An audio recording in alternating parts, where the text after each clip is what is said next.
The transport shuttle shuddered as it broke through Sanctum's atmosphere, carrying its precious cargo of the galaxy's brightest military minds toward the most prestigious academy in known space. Alex Rivers pressed his face against the small window, watching the gleaming spires of the Galactic Military Academy grow larger below. The buildings looked like crystal formations rising from perfectly manicured grounds, all angles and smooth surfaces that reflected the twin suns overhead.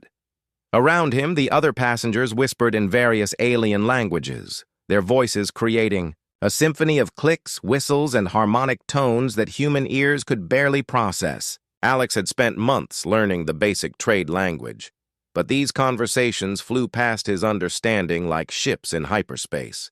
He caught fragments here and there, enough to know they were discussing him, the human, the Deathworlder, the primitive. Alex smiled to himself and settled back in his seat. Let them talk. He had worked 3 years to earn his place here, scoring higher on the tactical assessment tests than candidates from 12 different star systems. The Academy selection.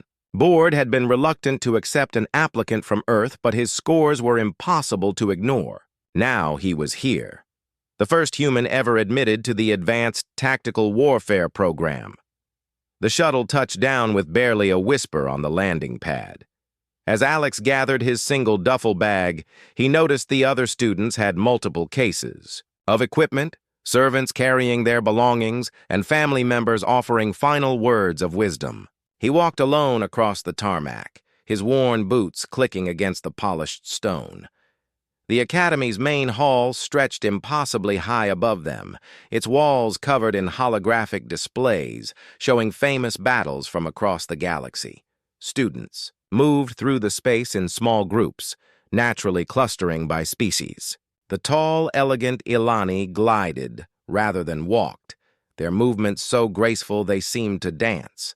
The quarry stood in perfect geometric formations, their crystalline bodies refracting light in rainbow patterns. The methodical Torvin analyzed everything around them with visible scanner devices, treating even social interaction like a scientific experiment. Alex found his assigned dormitory without asking for directions, following the simple numbering system that seemed designed for efficiency rather than beauty. His room was sparse but clean, with a window overlooking the Academy's combat training facilities. He could see students practicing with energy weapons on distant ranges, their movements precise and controlled like they were performing ballet. His roommate arrived an hour later. The being looked like a cross between a spider and a mathematician, all long limbs and calculating eyes. It introduced itself as Krell of the Arachnid Collective, a species known for their strategic brilliance in siege warfare. "You are the human," Krell stated in perfectly pronounced trade language. "I have studied your species' military history. Very enthusiastic." Alex unpacked his few belongings while Krell arranged its personal items with mathematical precision. "Enthusiastic is one way to put it," Alex replied. "Your people fight with great passion but little strategy, emotional, unpredictable. The Academy professors use human conflicts as examples of what not to do in warfare." Krell paused, seeming to realize this might be offensive. "But you scored well on the placement tests. Perhaps you are different from typical humans."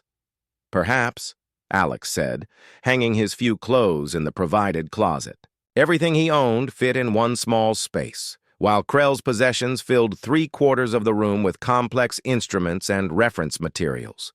The next morning brought orientation assembly. Alex found himself in an amphitheater filled with over 200 of the galaxy's most promising military minds. He was the only human in sight, drawing curious stares from every direction. The whispers started again, that constant background hum of alien voices discussing the unusual addition to their ranks. Commandant Vorth took the stage, an imposing figure from the warrior species known as the hegemony. His 4 arms gestured, broadly as he spoke about honor, strategy, and the noble art of warfare. "You represent the finest tactical minds in the galaxy," his voice boomed through the hall. "Here you will learn to think beyond the primitive instincts of your ancestors. War is not about strength or aggression. It is about intelligence, planning, the precise application of superior knowledge." Alex noticed how the commandant's eyes lingered on him during the word primitive. The message was clear enough. After the assembly, students were assigned to their first classes.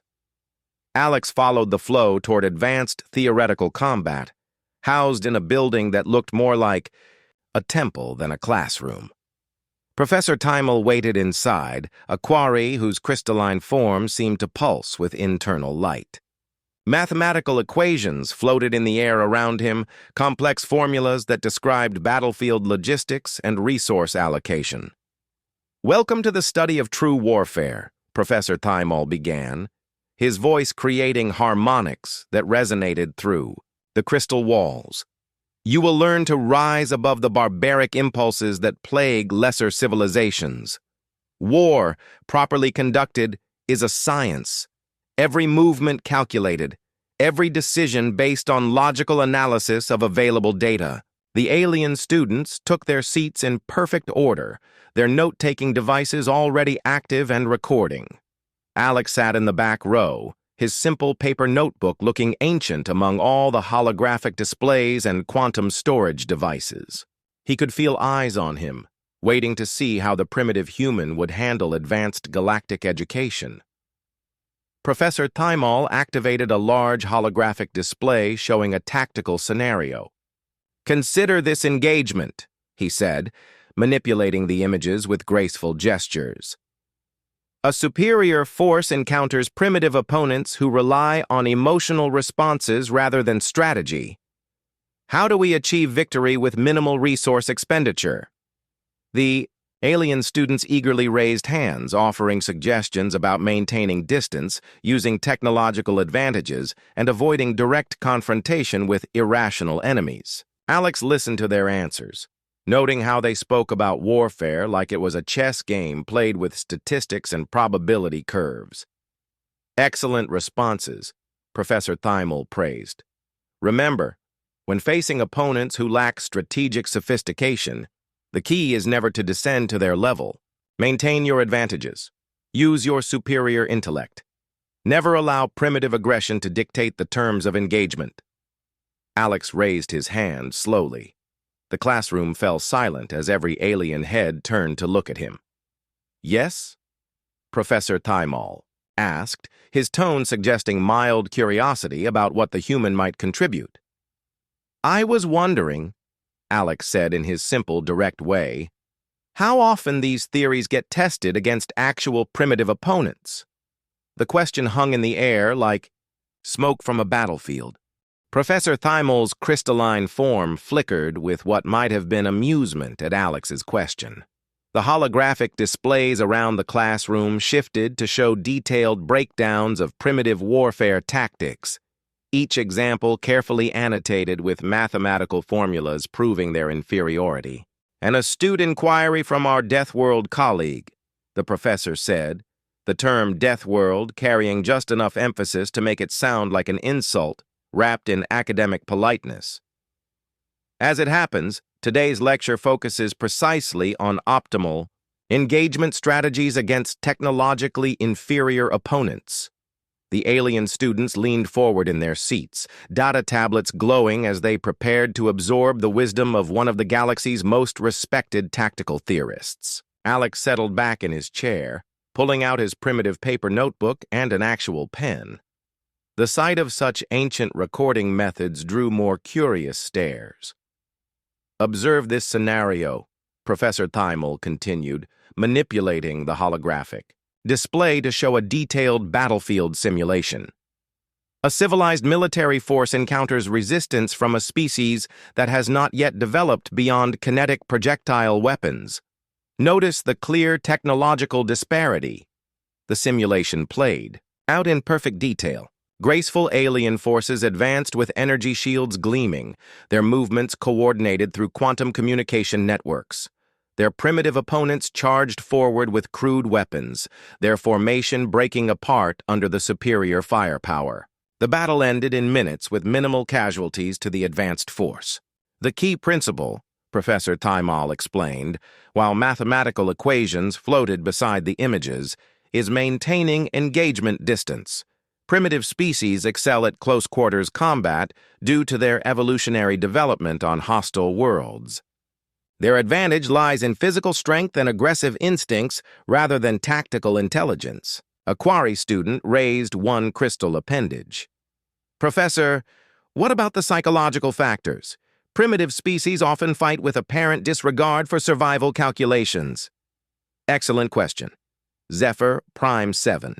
This brings us to the fundamental flaw in primitive military thinking. The hologram shifted to show brain scans of various species during combat situations. The human brain scan showed significantly different activity patterns from the others. Notice the excessive emotional response centers. Primitive species literally cannot think clearly during combat engagements. Their decision-making becomes clouded by chemical responses designed for simple survival rather than strategic analysis. Alex continued taking notes in his ancient notebook, occasionally looking up at the displays with what appeared to be mild interest. The other students kept glancing at him, waiting for some emotional outburst that would prove the professor's point about primitive psychological responses. This emotional dysfunction creates predictable behavioral patterns, Professor Thymal continued. Primitive opponents will always choose direct confrontation over strategic withdrawal. They cannot resist accepting tactical disadvantages if presented with the appearance of immediate threat. Their rage response actually makes them easier to manipulate. The classroom filled with the soft sounds of alien note-taking as students absorbed these insights. The Alani whispered among themselves in their musical language, no doubt discussing the artistic implications of such crude warfare. The methodical Torvin began calculating probability matrices for various primitive response scenarios. Now observe this historical example, the professor said, displaying what was clearly a recreation of a human military engagement. Alex recognized the tactical signature immediately. It was based on the Battle of Thermopylae, though the professor had altered details to make the defending force appear more primitive and emotional. A small force of Deathworld warriors faces overwhelming numerical superiority. According to all logical analysis, they should retreat and preserve resources for a more advantageous engagement. Instead, they choose to fight a hopeless battle, based purely on emotional concepts like honor and duty. The simulation showed the familiar story. Warriors holding a narrow pass against impossible odds, their formation eventually overwhelmed by sheer numbers.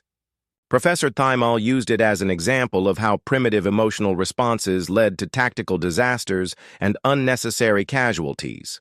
The emotional decision-making process overrode basic survival instincts, he explained. A civilized force would have calculated the resource expenditure, determined the low probability of success, and chosen strategic withdrawal to fight another day with better odds.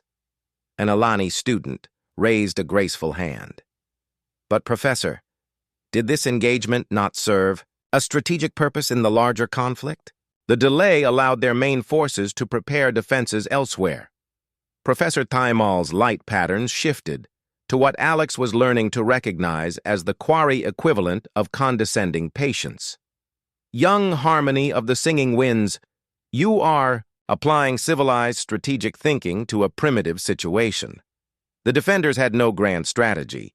They fought because their emotional programming would not allow retreat. Any larger strategic benefit was purely accidental. Alex raised his hand again. The classroom fell silent once more. Yes, human Alex. I was wondering about the simulation parameters, Alex said in his straightforward way.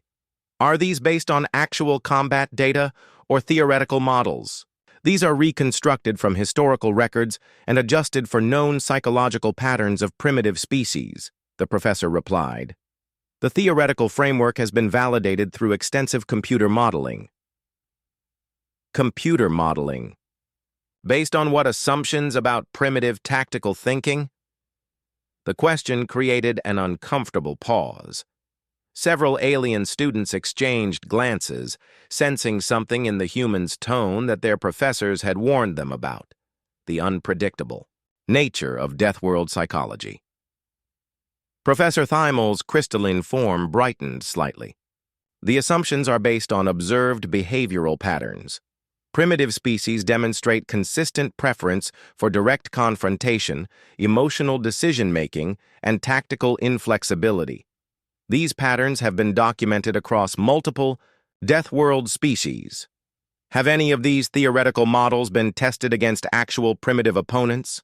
Alex asked, his pen still moving across the paper in his notebook. Testing theoretical models against actual primitive forces would be unnecessary and wasteful, the professor replied. The mathematical principles are sound. Superior technology combined with strategic thinking will always defeat crude aggression and emotional responses. Alex nodded thoughtfully and wrote something in his notebook. Around him, the alien students were beginning to look uncomfortable. The human wasn't reacting the way their textbooks said primitive species should react to academic discussions of their inferiority. The fundamental principle, Professor Thymel continued, clearly trying to regain control of his lecture, is that warfare has evolved beyond the crude tactics employed by Deathworld species. Modern combat is an intellectual exercise requiring mathematical precision and logical analysis. Primitive opponents pose minimal threat to properly prepared civilized forces because they cannot adapt their thinking beyond basic survival responses. Alex looked up from his notebook with what might have been a smile. That's fascinating, Professor. I don't suppose there's any practical component to this course, hands-on application of these theories? The professor's light patterns shifted to what Alex was beginning to recognize as pleased anticipation. As a matter of fact, human Alex, the Academy maintains comprehensive combat simulation facilities for exactly such practical applications. Would you be interested in a demonstration? Very much so, Alex replied, closing his notebook with a soft snap that somehow sounded ominous in the crystal-walled classroom. The Academy's Combat Simulation Center occupied an entire building complex, its exterior walls lined with energy dampeners and structural reinforcements designed to contain the most advanced warfare training scenarios in the galaxy. Alex followed, Professor Thymel and the class through corridors lined with displays showing famous Academy graduates who had gone on to command fleets and win wars through superior strategic thinking. Inside the main simulation chamber, holographic projectors covered every surface, capable of creating environments so realistic they could fool all known sensory organs. Control stations ringed the upper level where observers could monitor exercises and adjust parameters in real time. The alien students gathered around these stations, their various recording devices already active. The simulation parameters are quite straightforward, Professor Thymel announced, his crystalline form reflecting the blue glow of the holographic systems. We shall recreate a typical asymmetric engagement scenario. A single primitive opponent against a properly coordinated civilized force using appropriate tactical doctrine. Alex stood in the center of the chamber floor, looking remarkably casual for someone about to face overwhelming odds. His simple Academy-issued training uniform contrasted sharply with the advanced gear being distributed to the other students. While they received energy weapons, tactical shields, sensor arrays, and communication headsets, Alex was handed a basic projectile weapon and standard body armor. The primitive fighter will be given standard infantry equipment, Professor Thymel explained to the class. Notice the technological disadvantage. Kinetic projectiles versus directed energy weapons. Physical armor versus energy shielding. No advanced sensors or communication systems. Krell, Alex's roommate, raised one of his long appendages. Professor, should we not provide the human with at least basic tactical support systems? The disadvantage seems excessive. Excellent observation, Krell of the Arachnid Collective. This illustrates perfectly why civilized warfare doctrine is so effective against primitive opponents. They are accustomed to fighting with inferior equipment. Providing advanced systems would actually hinder their performance by forcing them to adapt beyond their natural capabilities. Alex checked his weapon with practiced efficiency, his movements economical and precise. The alien students watched with scientific curiosity, noting how he handled the primitive projectile launcher with obvious familiarity. This was exactly the kind of crude competence their professors had described. The scenario environment will be an urban combat zone, Professor Thymel continued, manipulating controls to begin loading the simulation parameters. Mixed civilian and military structures, multiple levels, various tactical obstacles. This represents the typical chaotic environment where primitive species demonstrate their few tactical advantages. The holographic projectors hummed to life, and suddenly the sterile chamber transformed into a realistic cityscape. Buildings rose around them, complete with windows, doorways, vehicles, and all the complex geometry that made urban warfare challenging. The alien students spread out automatically, their formations textbook perfect as they began implementing standard search and destroy protocols. "Remember your lessons," Professor Thymel called from the observation deck. "Maintain communication networks. Use your sensor advantages to track the primitive opponent. Coordinate your movements. Never allow emotional responses to override tactical analysis." Alex had vanished. The alien students looked around in confusion. One moment the human had been, standing in the center of the starting area. The next he had simply melted into the urban landscape like he had never existed. Their sensors showed no immediate readings, their visual confirmation was negative, and their communication networks were silent except for their own coordination chatter. Spread out in standard search patterns, called Zephyr Prime 7 taking tactical command as the highest-scoring quarry student. He cannot have gone far. Primitive stealth capabilities are limited. The students moved through the simulated city with textbook precision. The Alani flowed gracefully between buildings, their artistic sense of movement making them ideal scouts. The Torvin methodically scanned every structure with scientific thoroughness. The quarry maintained perfect mathematical spacing in their search formations. 15 minutes passed with no contact. The alien students began to show signs of confusion. According to their training, primitive opponents should have been located and engaged within the first few minutes. Their superior sensor technology should have made concealment impossible. "Perhaps the human is malfunctioning," suggested Harmony, of the singing winds, her melodic voice carrying a note of uncertainty. Primitive psychology often includes panic responses when faced with superior opposition, Professor Thymel observed from the control room, checking and rechecking his sensor displays. The simulation showed 23 active participants, but only 22 were visible to the monitoring systems. Somehow, the primitive human had disappeared from even the Academy's most advanced tracking technology. "Maintain search patterns," the professor called down to his students. "Remember, primitive stealth is based on simple concealment rather than advanced countermeasures. Continue systematic grid searches." That was when the first student disappeared from the simulation. Krell had been methodically scanning a ground-floor commercial building when his communication signal simply stopped transmitting. His teammates called for status reports but received no response. When they reached his last known position, they found only his tactical gear scattered on the ground and simulation markers indicating he had been eliminated from the exercise. "How?" whispered one of the Alani students, her graceful movements becoming slightly less fluid as something resembling nervousness entered her demeanor. "Maintain formation discipline," Zephyr Prime 7 commanded, though his own crystalline structure was flickering with uncertainty patterns. The primitive opponent used simple ambush tactics.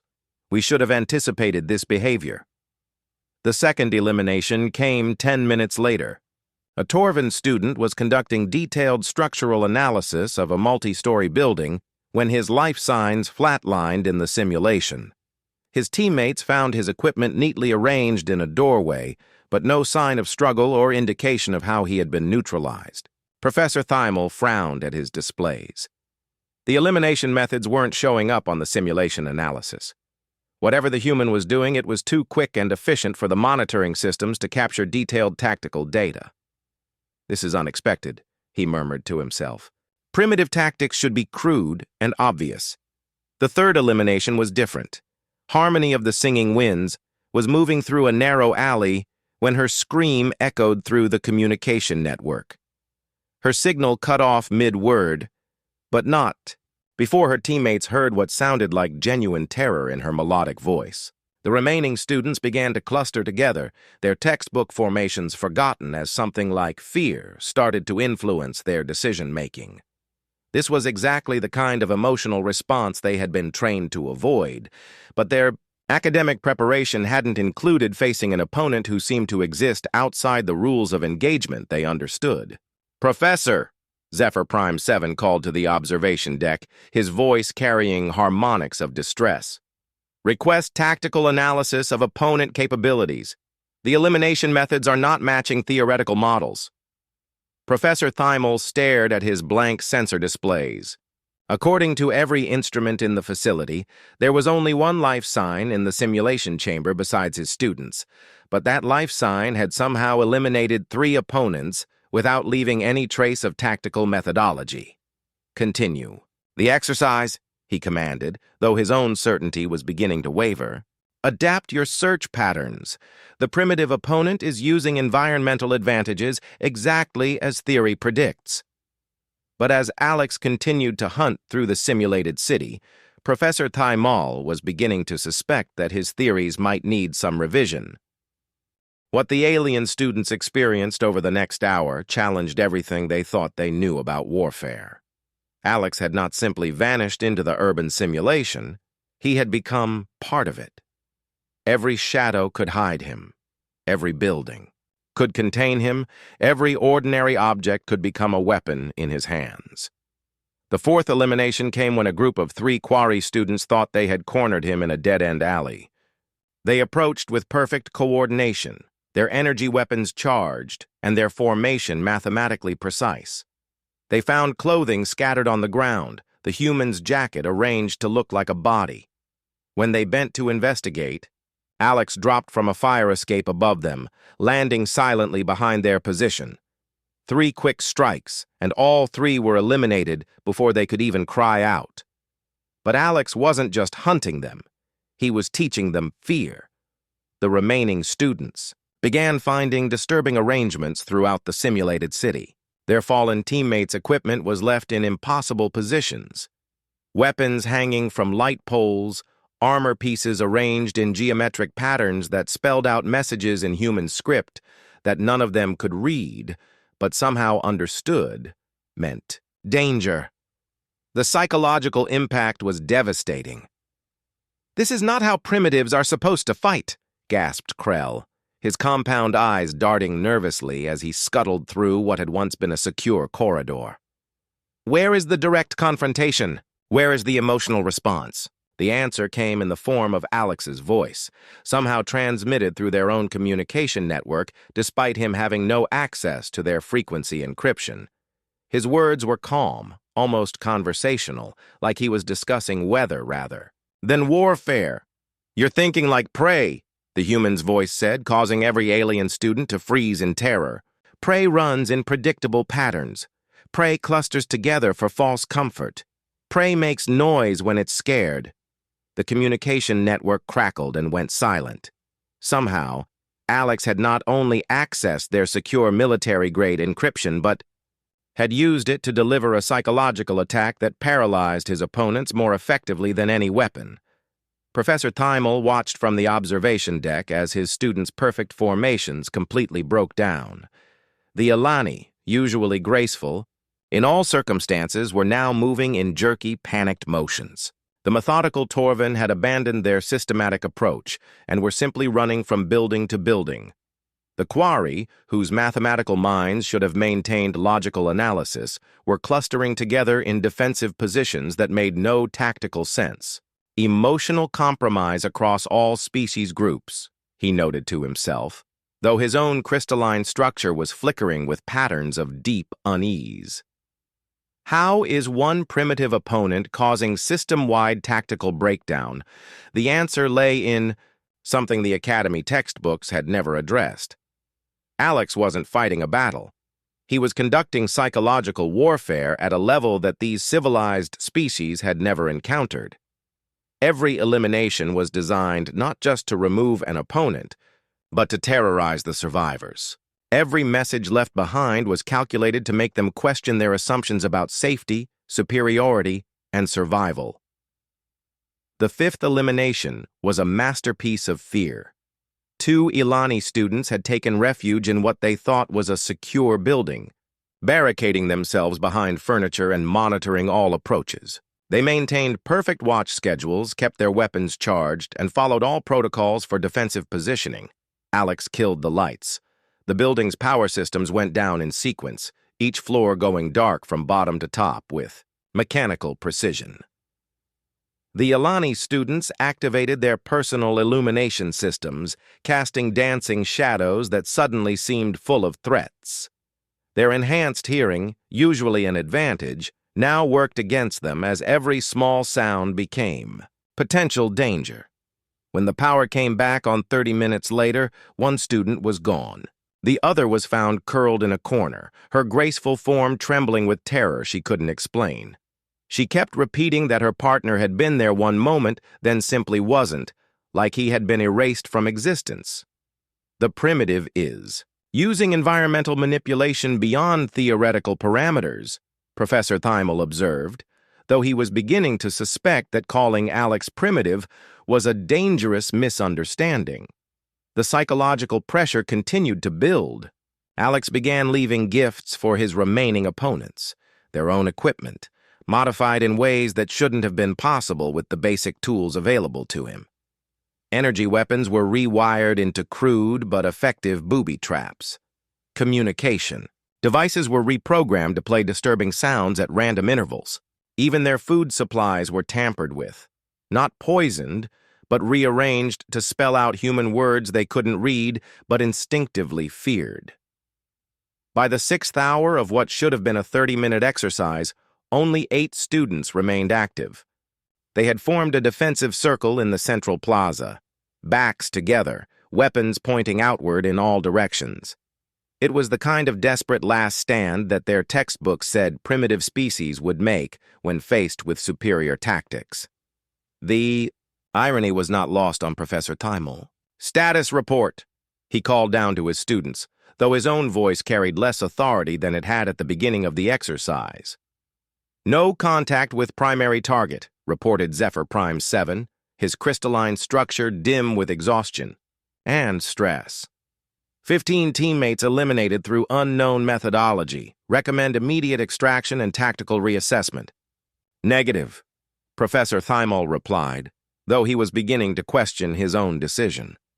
"Continue engagement until exercise parameters are complete." That was when Alex stepped into the plaza. He didn't sneak or skulk or employ any of the stealth tactics the alien students expected. He simply walked into their defensive circle like he was approaching friends at a social gathering. His projectile weapon was slung casually across his shoulder, his hands empty and relaxed, his expression calm and slightly amused. The remaining alien students raised their weapons, energy charges humming with deadly potential. 8 advanced weapon systems trained on one primitive human with inferior equipment and no tactical support. Alex smiled and sat down on a bench in the middle of their formation. "You can shoot me now if you want," he said conversationally. But that would kind of miss the point of the lesson. The alien students looked at each other in confusion. This wasn't in any of their tactical manuals. What was the primitive opponent doing? "The point," Alex continued, "is that you've been preparing for the wrong kind of war." The simulation chamber fell completely silent, except for the hum of holographic projectors maintaining the urban environment.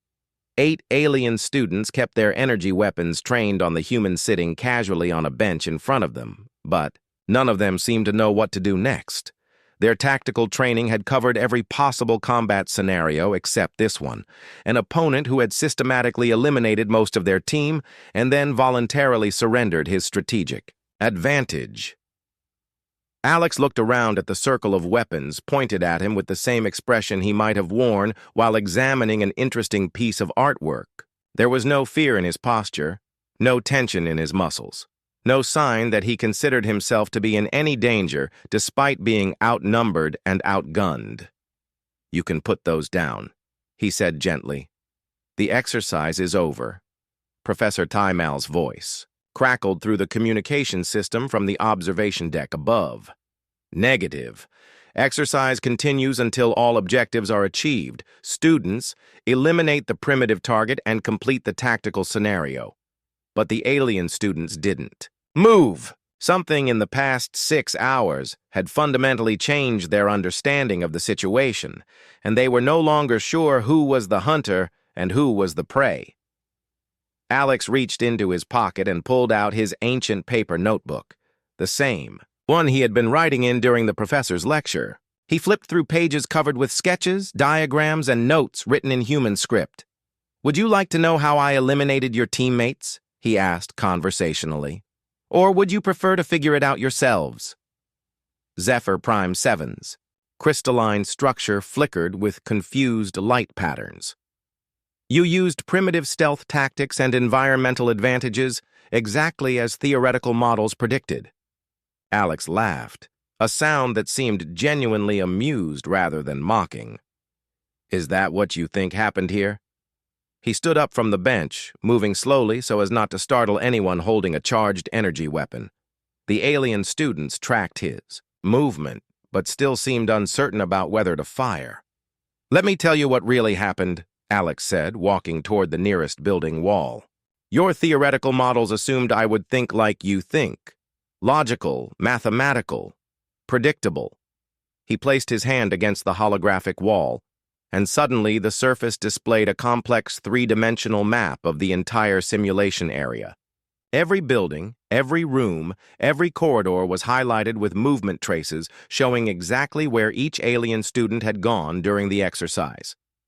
"I accessed your simulation network in the first 5 minutes," Alex explained while the alien students stared at impossible data displays their own equipment couldn't generate. "Not through advanced technology. Through basic system exploitation that any halfway decent human hacker learns in primary school." Professor Thimel's voice from above carried a note of disbelief. "Impossible. Our systems are quantum encrypted with mathematical security protocols. Your mathematical security protocols assume attackers will try to break the encryption," Alex replied. "I didn't break anything. I just convinced your system that I was part of it." The wall display shifted to show detailed recordings of each elimination. The alien students watched in fascination and growing horror as they saw exactly how Alex had hunted them. It wasn't primitive stealth or crude ambush tactics. It was systematic psychological warfare combined with technological exploitation that their own advanced systems had facilitated. "Every weapon you carried had a tracker," Alex continued, pointing to data streams on the display. "Every communication device broadcast your location.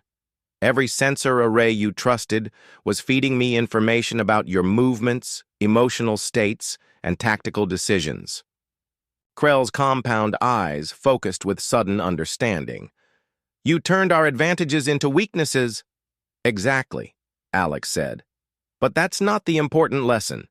He gestured, and the wall display changed to show brain scan patterns from all the students during the exercise. The alien neural activity showed clear deterioration from logical analytical thinking to something approaching panic as the exercise progressed. "The important lesson is about assumptions," Alex said. "You assumed that superior technology would give you an advantage. You assumed that mathematical tactics would overcome emotional responses. You assumed that primitive meant inferior." He walked back to the center of their defensive circle, and this time the alien students lowered their weapons without being asked. "Your professors teach warfare like it's a chess game with rules that both sides agree to follow." Alex continued. But real conflict isn't about following rules. It's about adaptation, improvisation, and doing whatever works to achieve your objectives. Professor Thymol descended from the observation deck, his crystalline form dim with what might have been embarrassment or confusion. These tactics are unconventional, uncivilized. They violate accepted protocols for military engagement. Alex nodded toward the professor with something that looked like respect rather than mockery. They also work, and in real warfare, working is the only thing that matters. The simulation environment began to fade as Professor Thymol deactivated the holographic systems. The sterile walls of the combat chamber reappeared, but somehow the space felt different now. Less controlled, less predictable. "So what do we do with this information?" asked Harmony of the Singing Winds, her melodic voice carrying notes of genuine curiosity rather than fear. Alex sat back down on the bench, which was now a simple academy furniture piece rather than part of an urban landscape. "You learn to think differently about conflict. You prepare for opponents who won't fight the way you expect. You develop backup plans for when your primary technology gets turned against you." He looked around at the alien students, noting how their perfect formations had been replaced by more natural, less predictable groupings. "Most importantly, you remember that tactics are just tools. The real weapon in any conflict is the mind using those tactics." Professor Thymol stood in the center of the chamber, his usual academic confidence replaced by something approaching humility. "Would you be willing to share these insights with our advanced tactical courses?" Alex smiled and opened his notebook to a fresh page. "Professor, I think we're going to need to rewrite your curriculum.